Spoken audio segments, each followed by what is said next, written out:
Hello everyone. ज्ञान study classes channel में आपका स्वागत है।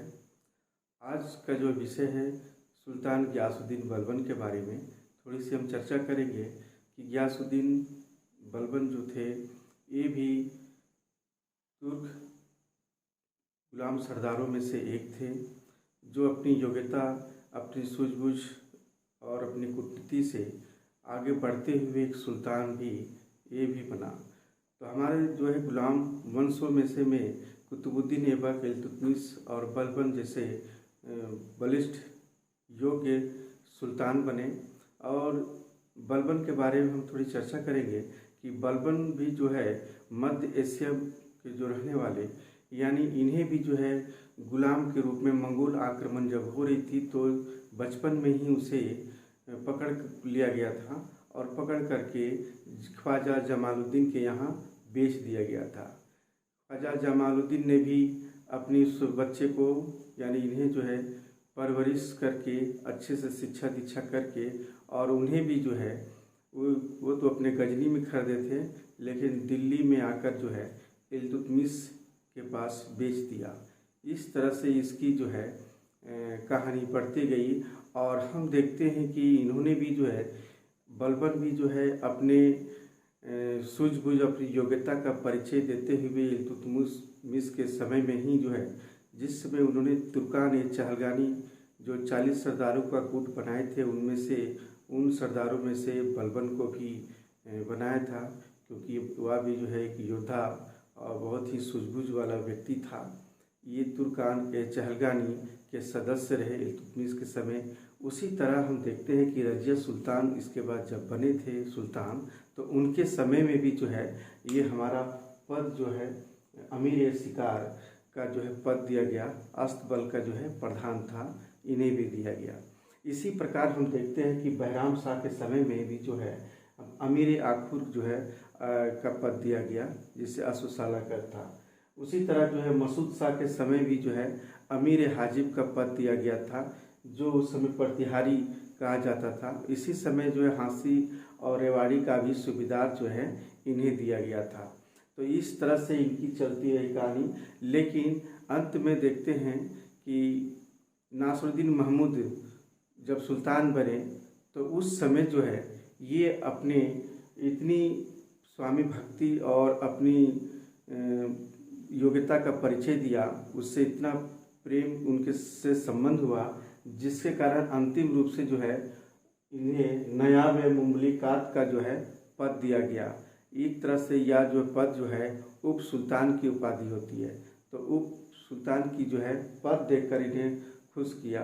इस समय में जो है बलबन भी जो है को भी जो है अपनी पुत्री के साथ जो है नासिरुद्दीन महमूद के साथ जो है विवाह भी करवा दिया था, अपनी कूटनीति राजनीति से ही कर दिया था, क्योंकि नासिरुद्दीन महमूद के समय में बलबन को जो है के दरबार में यानी नासिरुद्दीन महमूद के दरबार में जो है दो गुटों में बट गई थी। बड़ी कूटनीति से जो है बलबन को जो है सुल्तान नासिरुद्दीन महमूद से जो अलग कर दिया गया था, लेकिन फिर भी अपनी हिम्मत नहीं हारे बलबन और अपनी योग्यता और प्रेम भक्ति दिखाते हुए और उस तरह से षड्यंत्रकारियों को हटाते हुए और नासिरुद्दीन महमूद के नज़दीक पहुंचा और उससे जो है घनिष्ठ इतने हो गए जो यह पद जो है नायब मुमलिकात का जो है पद दिया गया। और बदले में जो है 1249 में ही जो है उलुग खां की जो है उपाधि दिया गया, जिसका अर्थ होता है महान खान, इसका अर्थ। तो इस तरह से जो है इनकी जो है कार्यशैली बढ़ती गई। लेकिन नासिरुद्दीन महमूद के समय जिस समय से 1246 से जब ये प्रारंभ हुए थे, तभी से जो ये पद का जो है सदुपयोग करना प्रारंभ किया। नासिरुद्दीन महमूद का सारा कार्यभार या संभालने का कार्य जो है बलबन ही करते थे। कहा जाता है कि वहाँ के जनताओं को सुल्तान के नाम से ही कभी कभी पुकारा जाता था बलबन को। इतनी योग्यता से इनकी जो है पुकार जो है सुल्तान इन्हें भी कहा दिया जाता था। इनकी जितने भी सारा कार्यभार, प्रशासन का कार्य संचालन या जो भी हो, वित्त विभाग से हो या किसी विभाग से, सब कार्यभार का जो है नासिरुद्दीन महमूद का कार्य सब बलबन करता था। तो बलबन के समय में जो है नायब का पद या मुमलिकात यानी उप सुल्तान बना था। इसी समय से जो उनकी हमारा मंगोल आक्रमण के समय या हमारे आंतरिक षड्यंत्रों में सभी तरह से जो है वाकिफ था ये। तो इस तरह से हम आगे देखते हैं कि इनकी जो है बलबन की थोड़ी सी जीवनी थी। इसके बाद हम देखते हैं कि इन्होंने जो है अपने दरबार को जो है अपने प्रशासन के लिए जो है राजा को किस तरह से होनी चाहिए, ये अपने पहली बार ये सुल्तान हमारा राजत्व का जो है सिद्धांत दिया था। राजा का कैसा किस तरह से सिद्धांत होनी चाहिए, ये अलग तरह से जो है अपनी सिद्धांत जो है पेश किया था। इनकी विशेषता था राजस्व का जो विशेषता था कि जनहित को शासक का जो है मुख्य कर्तव्य समझता है। कहने का तात्पर्य हुआ कि जन कल्याण के लिए जनहित का कार्य करना ही शासक का अपना कर्तव्य होता है, यही इसकी विशेषता थी। और अपने साम्राज्य में शांति और व्यवस्था उसका राजत्व का मूल मंत्र था। यानी हम अपने शासन काल में पूरी प्रजा के साथ, प्रजा के समय में यानी प्रजा जो रहते थे उस समय जो है शांति और व्यवस्था बनाए रखना इनका सबसे बड़ा जो है उद्देश्य था, यही इनका मूल मंत्र था। तो इस तरह से गियासुद्दीन बलबन का जो है बहाउद्दीन का बचपन का नाम है, इनके कार्यकाल जो है 1266 से 1286 तक था। लेकिन इसका जो राजत्व का सिद्धांत जो है वो राजत्व सिद्धांत का पहला अपना जो दिया है कि राजा का हृदय जो है ईश्वरीय कृपा का जो है विशेष भंडार रहता है, जिससे कोई समानता नहीं कर सकता है। राजा का हृदय ईश्वर के गुण के जैसा होता है, इससे कोई समानता नहीं कर सकता है, पहला। दूसरा था राजा की पवित्रता पर, यानी राजा को पवित्र होनी चाहिए, पवित्रता पर जोर दिया गया। उसी तरह तीसरा था राज्य सुरक्षित रहे और राजा प्रजा से आज्ञा का गारंटी ले। और इसी तरह से जो है यह तभी संभव है जब राजा निरंकुश हो। तो इस तरह से इन्होंने सिद्धांत दिया। इन्होंने ये भी सिद्धांत दिया कि न्याय और समानता पर भी जोर दिया, न्याय होनी चाहिए, समानता पर जोर दिया। इसी तरह जो है इनका ये भी कहना है कि दिखावटी होनी चाहिए, मान मर्यादा अपनी प्रतिष्ठा राजत्व के लिए बहुत आवश्यक है, मान मर्यादा प्रतिष्ठा। तो इस तरह से जो है अपने प्रशासन में जो है अपनी ईरानी परंपरा के अनुसार ही जो है ये अपनी सारा जो है सिद्धांत दिया था। इस तरह से कुरान के नियमों को शासन का आधार मानता था, कुरान के नियमों का जो ही शासन का मुख्य आधार यही मानता था। तो इस तरह से जो है इन्होंने ईरानी परंपरा के अनुसार जो है इन्होंने इस दरबार को भी जो है के अनुसार जो है शासकीय संचालन प्रशासन चलाना चाहता था। तो इस तरह से बलबन जो है अपने आप को क्या कहता था, नियाबते खुदाई। नियाबते खुदाई का मतलब होता था कि ईश्वर की प्रतिनिधि, और दूसरा था जिले अल्लाह, ईश्वर की छाया। यही अपने आप को कहा कहता था कि मैं जो है ईश्वर की प्रतिनिधि हूँ, ईश्वर की छाया रूप हूँ, देवी के रूप में। और इन्होंने ये भी कहा लास्ट में कि मैं अफरसियाब वंशज का मैं हूँ, यानी अफरसियाब का वंशज बताए अपने आप को। इस तरह से जो है राजत्व का सिद्धांत दिया था। और राजत्व के सिद्धांत में ऐसी व्यवस्था थी कि राज दरबार में जो है जितने भी सारा चीज़ था वो ईरानी परंपरा के अनुसार राज दरबार भड़कीली होनी चाहिए। उनके सिंहासन में रत्न जटित हीरे मोती सबसे सुसज्जित होते थे। लोग देख कर के जो है इनकी सिंहासन या दरबार को देखकर लोग डर भयभीत हो जाते थे, ऐसी थी।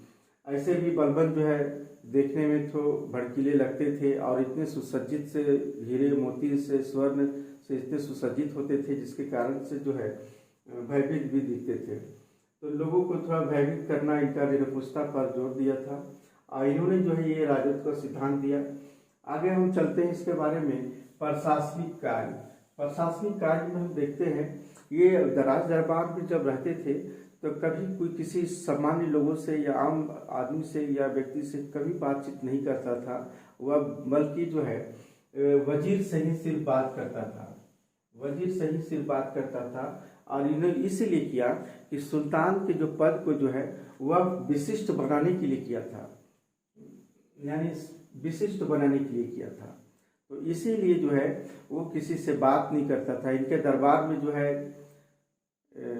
हमारे जो है खलीफा के 2 प्रतिनिधि के अलावा सभी लोग खड़े रहते थे। इस तरह से जो है काफ़ी नियम कानून बना कर रखे थे राज दरबार में। ये इनका कहना था कि ईश्वर, शासक और जनता के बीच त्रिपक्षीय संबंधों को राजा का आधार बनाने का प्रयास किया। यानी ईश्वर, शासक और जनता, यानी शासक को जो है यानी राजा का जो आधार बनाने का जो है ये प्रयास किया था। तो इस तरह से जो है व्यवस्था थी।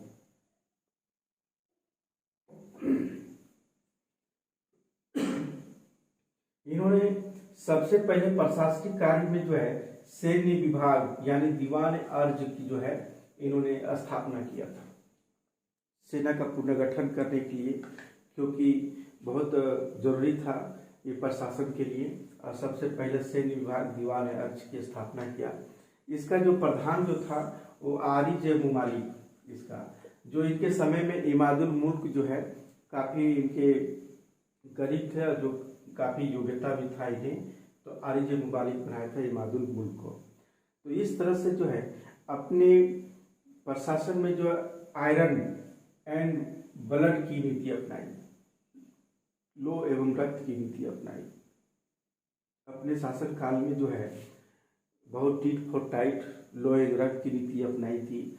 अपने प्रशासन के समय में जो है इन्होंने जो है जितने भी सारा कार्य था, यानी प्रशासन में कोई भी किसी गलत अनैतिक कार्यों को जो है बहुत ही कठोर सजा देने की प्रथा प्रारंभ किया था। एक बार था बदायूं का अक्तादार था मलिक बकबक, उन्हें भी जो है सजा दी थी। इसलिए सजा दिया था कि घरेलू नौकर की भी जो है हत्या कर दिया था। तो इस तरह से जो कोड़े मारकर भी उसे जो है काफ़ी अपमानित किया था और उसे जो है डिमोशन कर दिया था, पद से जो है नीचे की ओर कहीं दूसरी जगह स्थापित कर दिया था। इसी प्रकार जो अवध का सूबेदार जो था हेबत खां, वो भी नशे में धूत होकर जो है किसी व्यक्ति की हत्या कर दिया था। तो जिसके कारण से उसे 500 कोड़े की सजा दिया गया, जिसके कारण अंत में उनकी मृत्यु भी हो गई।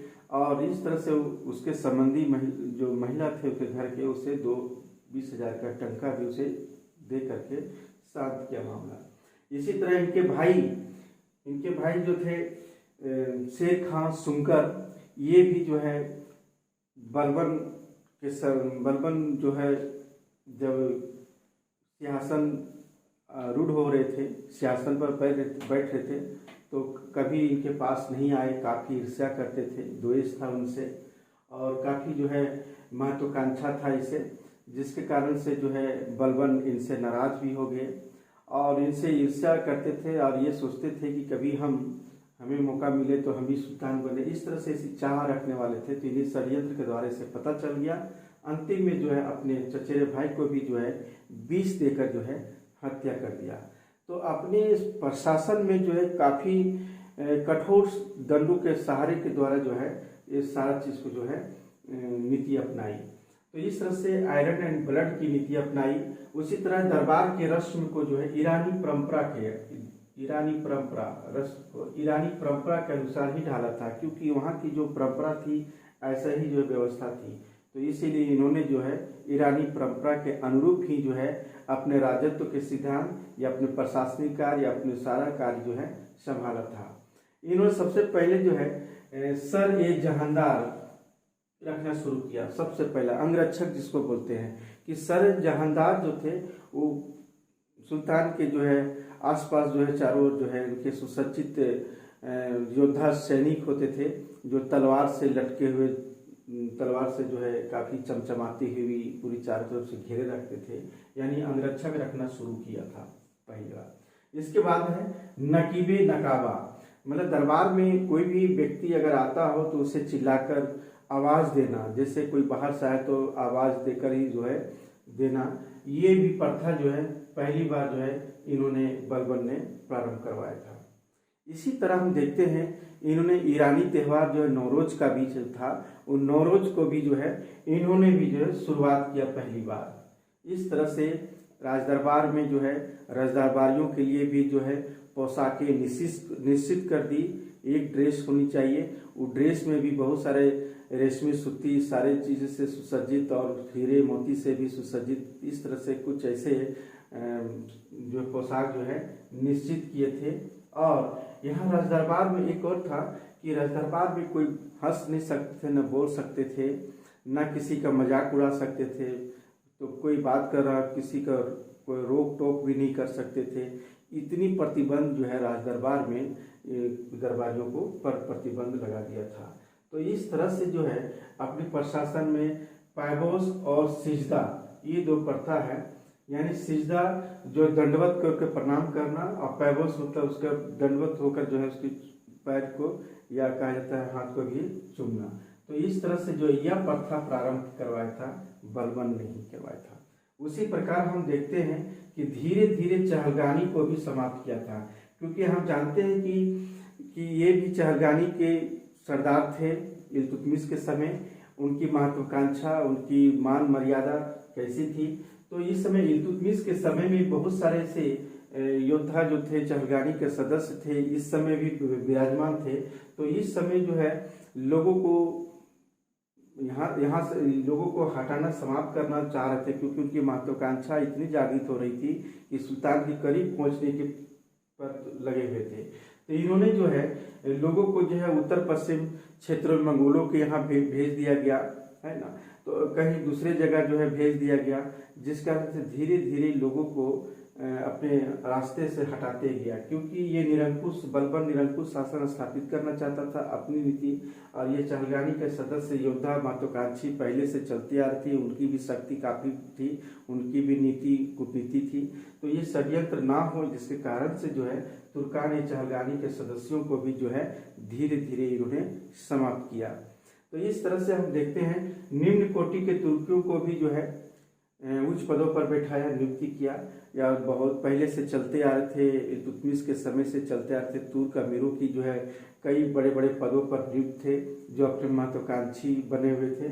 और इस तरह से जो है कोई विशेष अधिकार उनके पास ना रहे, जिसके कारण से निम्न कोटि के जो है तुर्कियों को भी जो है उच्च पदों पर जो है बैठाया गया।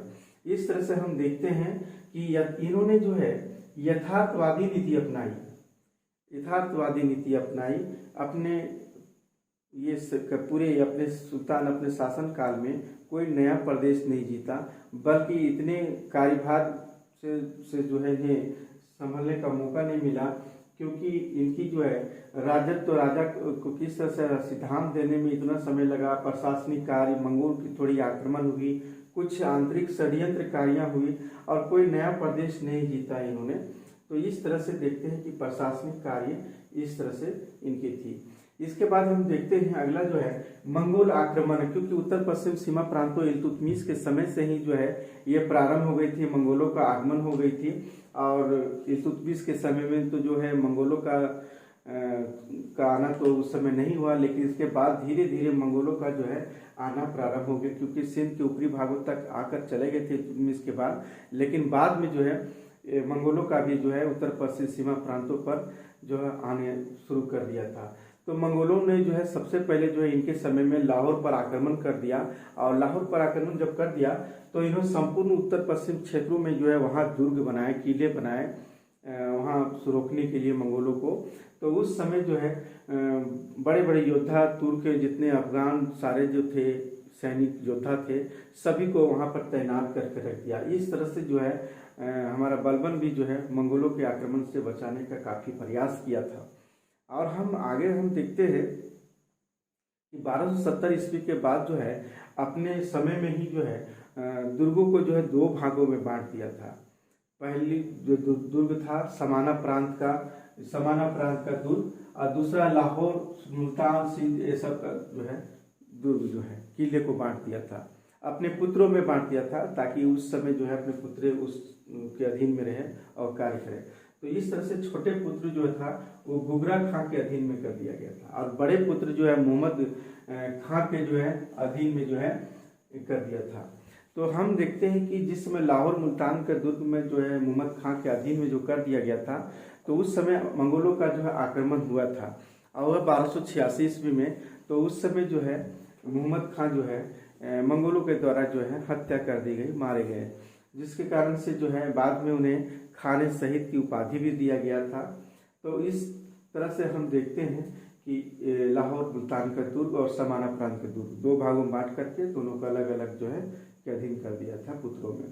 तो हम देखते हैं कि बंगाल यानी लखनौती में देखते हैं कि 1279 ईस्वी में जो तुगरी खां का विद्रोह होता है और इनमें बहुत ही स्वतंत्र हो जाता है, स्वतंत्र घोषित कर देता है और एक तुगरी विद्रोह जो है सुल्तान मुगीसुद्दीन की उपाधि धारण करके जो है उपाधि लेता है और अपना स्वतंत्र शासन करता है, अपने नाम का जो सिक्के भी चलवाता है, खुतबे पढ़वाता है। तो इसका जब पता चला बलबन को, तो बलबन ने जो 3 अभियान भेजे सैनिकों को, तो तीनों अभियानों में जो असफल होते हैं, लेकिन अंतिम रूप से जो है बलबन स्वयं गया और साथ में उनके पुत्र बुगरा खां जो समाना प्रांत के जो के अधीन में जो दुर्ग था वो भी साथ में गए थे। तो दोनों जब गए तो तुगरी खां जो है लखनौती छोड़ करके यानी बंगाल यानी लखनौती छोड़कर भाग गए और उस समय जो है भाग कर के उड़ीसा के क्षेत्रों में जब जंगलों में जाके छिप गए। तो वहीं पर एक सैनिक जो थे ये मुकद्दीर ने उन्हें पकड़ा और फिर हत्या कर दिया। इन्हें भी जो है उपाधि दिया गया, तुगरिल कुश की उपाधि दिया गया, यानी तुगरिल कुश यानी ये तुगरी खां को जो है हत्या करने वाला कहा जाता है। तो इस तरह से जो है बाद में जो है बुगरा खां को भी जो है जो बुगरा खां जो थे उन्हें भी जो है लखनौती का जो है अधीन कर दिया गया, जो लगभग 40 वर्षों तक कहा जाता है कि शासन वहाँ किया था। इन्होंने जो है इस समय सुल्तान जब बने तो इस समय सबसे पहले विभिन्न क्षेत्रों में जो है इनका विद्रोह भी भड़क उठा था और नासिरुद्दीन मोहम्मद के समय से ही चलते आ रहा था। मेवातियों का अफगानों का ये विद्रोह चल रहा था।